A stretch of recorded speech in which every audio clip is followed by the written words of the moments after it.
את גורלי ואני גורלך.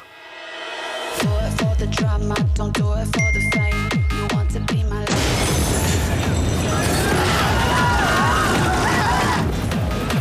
הנה הוא. שלח עוד משהו. Юлиан, Корнелию Израиля. הוא רוצה שאני אלחין אותה.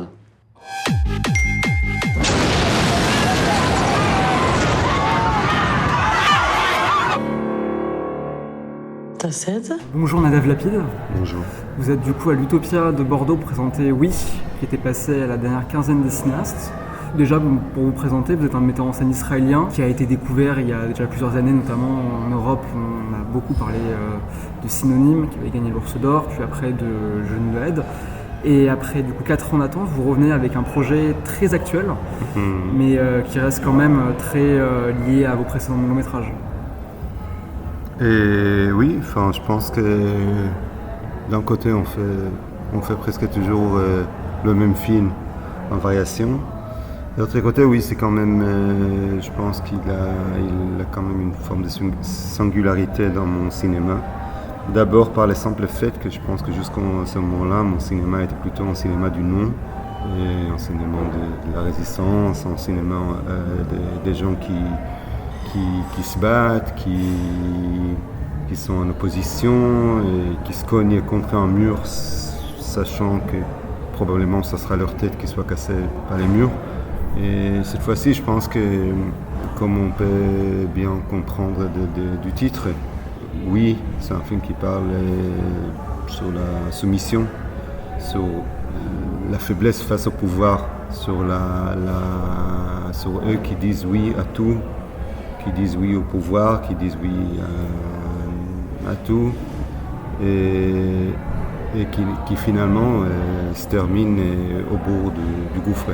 Pour parler un petit peu juste du projet en lui-même, c'est un film qui du coup se déroule à Israël durant le 7 septembre 2023, mais enfin du moins après le 7 septembre. Octobre, oula.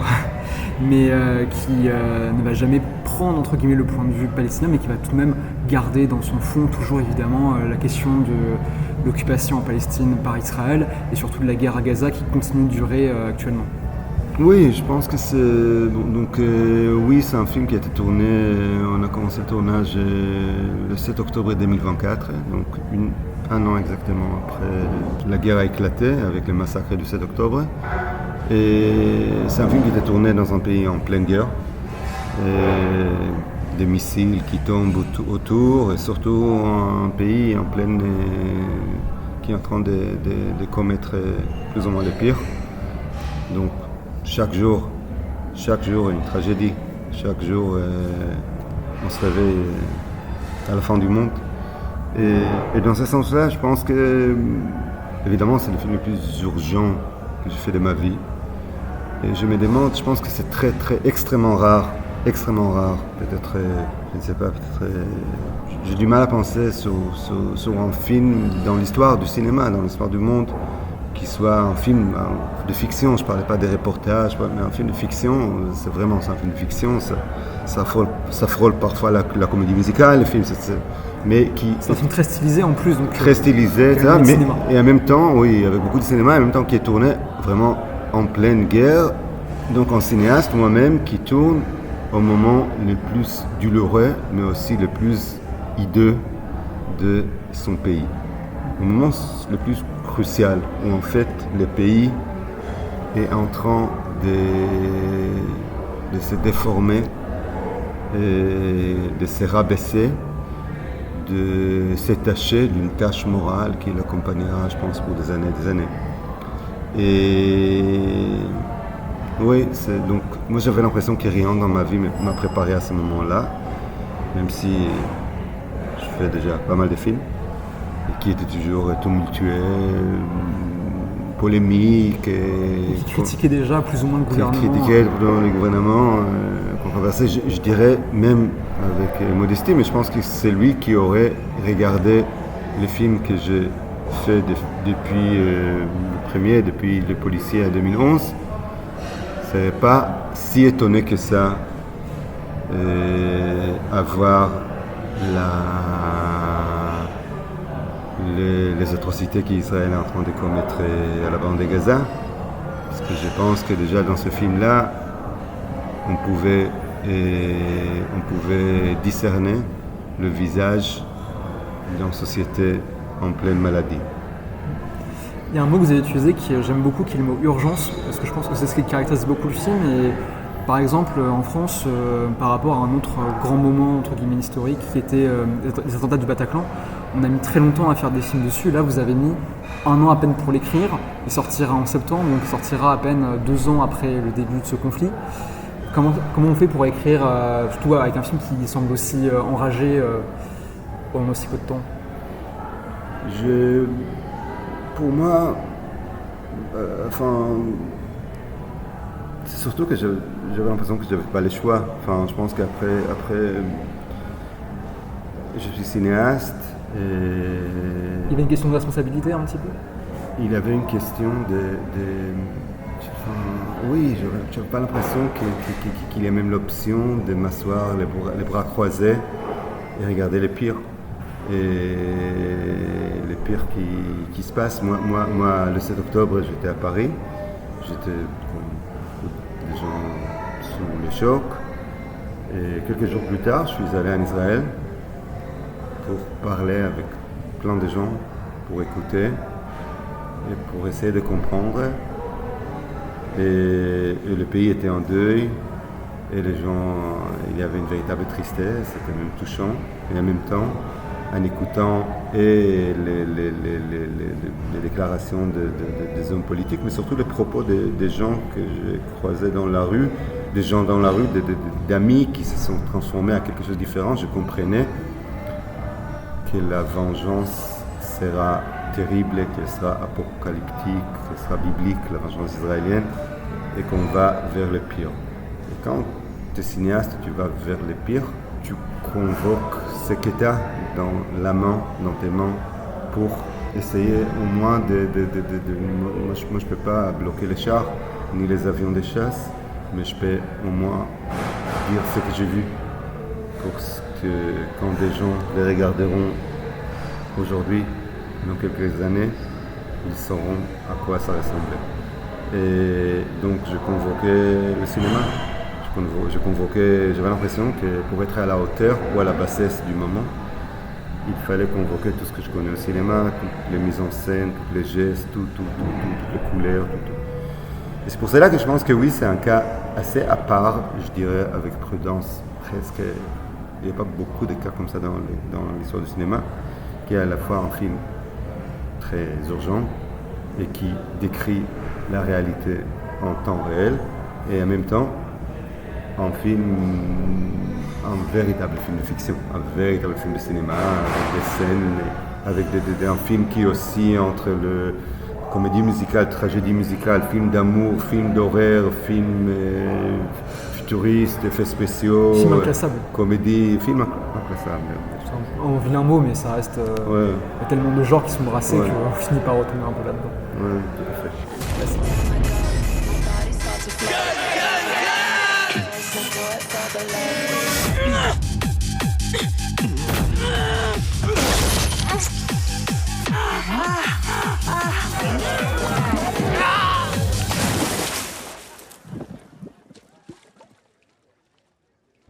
אני אגיד לך שאני במשבר אישי, אומנותי, מוסרי בגודל של הר, בעומק של מכתש.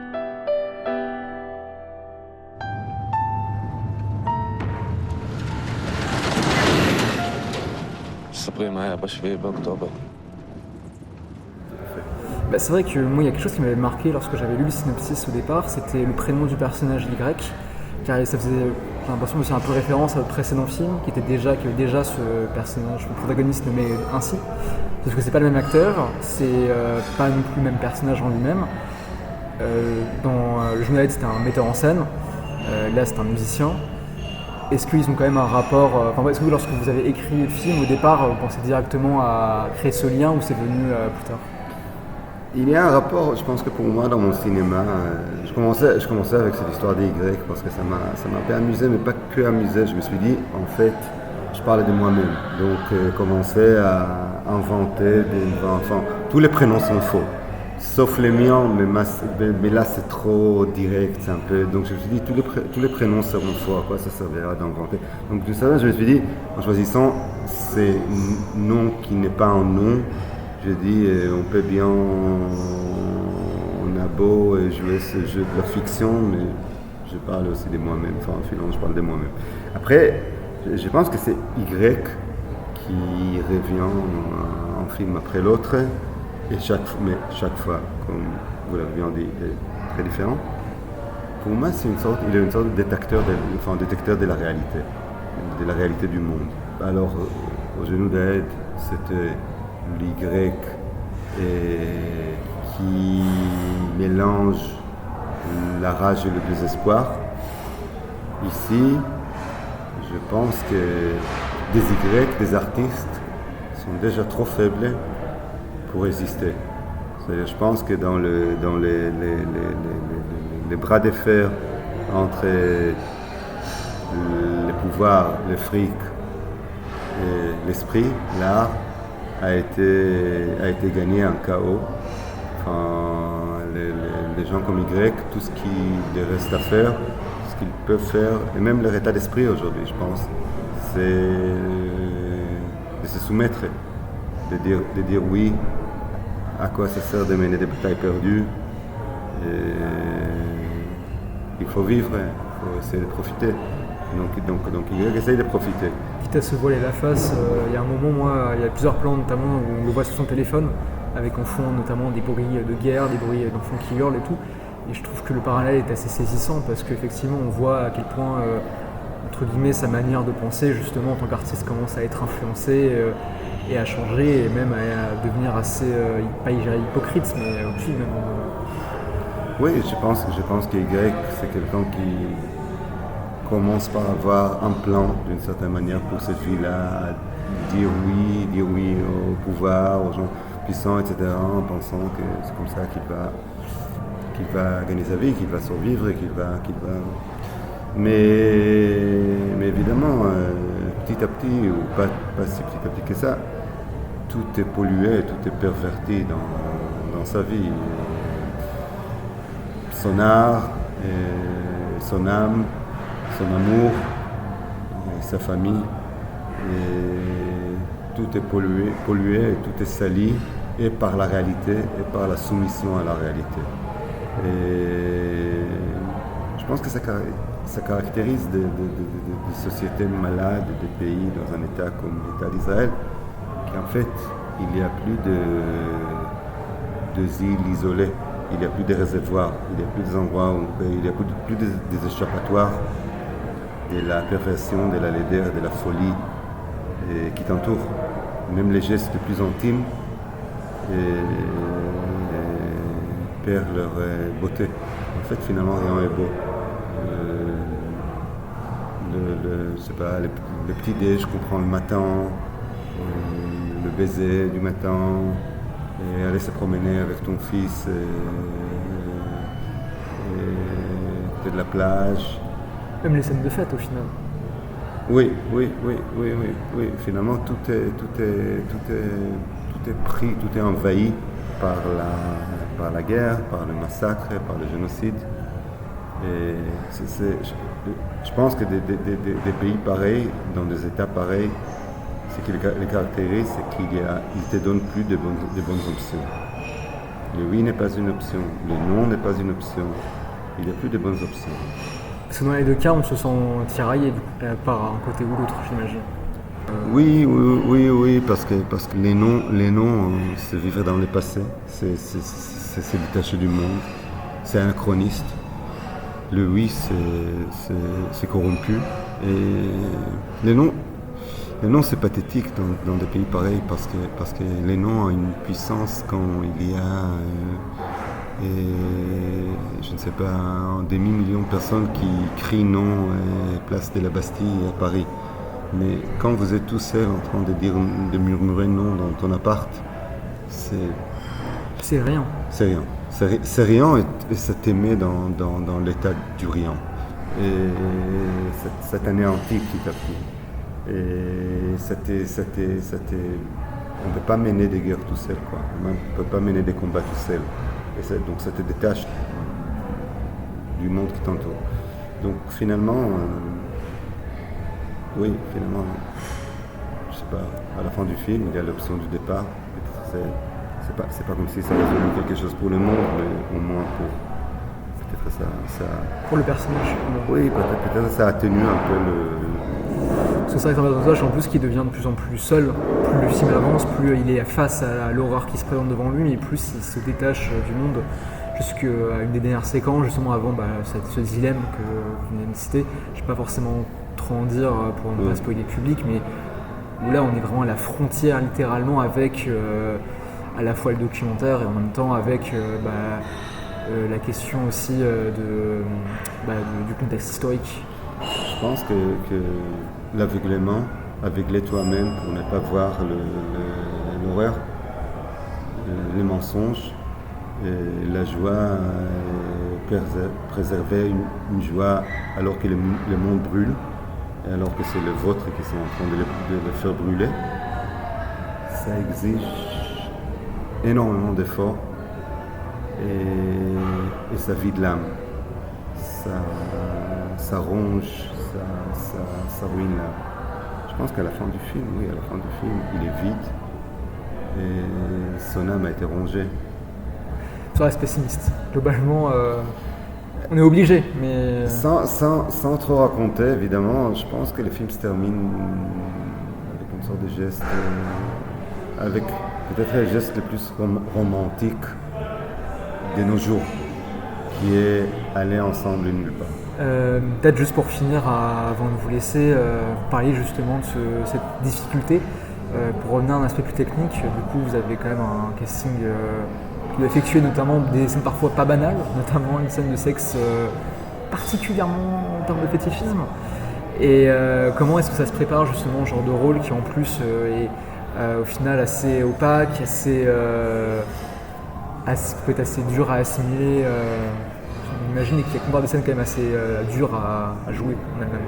Moi, sur ce film-là, j'avais l'impression que chaque scène est quasi impossible et chaque scène est paradisiaque. Et donc, que ce soit une sorte de scène de cul, ou que ce soit une scène de dialogue. Et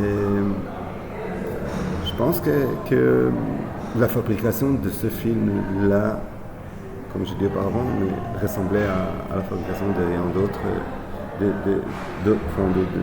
autres de mes films. C'est pas comme si les précédents étaient si faciles, mais là, il y avait plein d'acteurs, de techniciens qui refusaient de travailler dans les films. Et on avait l'impression de tourner dans un pays, au pays de l'ennemi qui est mon pays, Israël.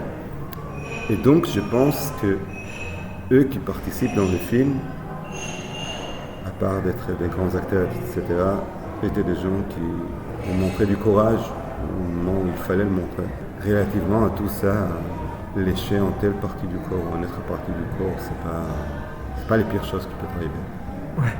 Il y avait un côté peut-être aussi un peu cathartique, j'imagine. Il y avait un côté cathartique, il y avait zéro distance. On parlait du cinéma, de garder la distance, garder la bonne distance.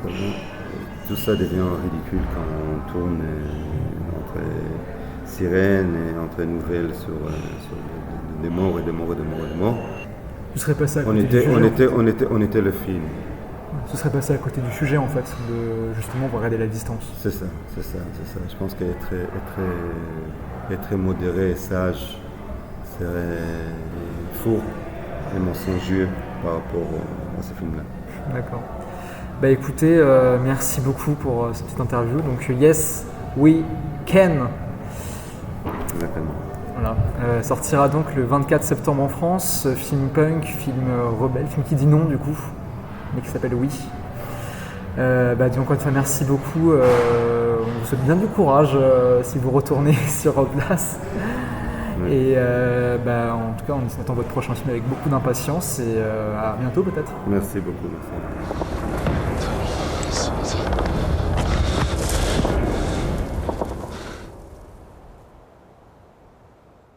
מקווה שאין אלוהים.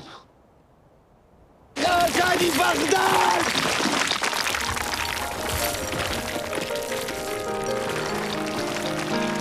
וקנה התינוק שלי.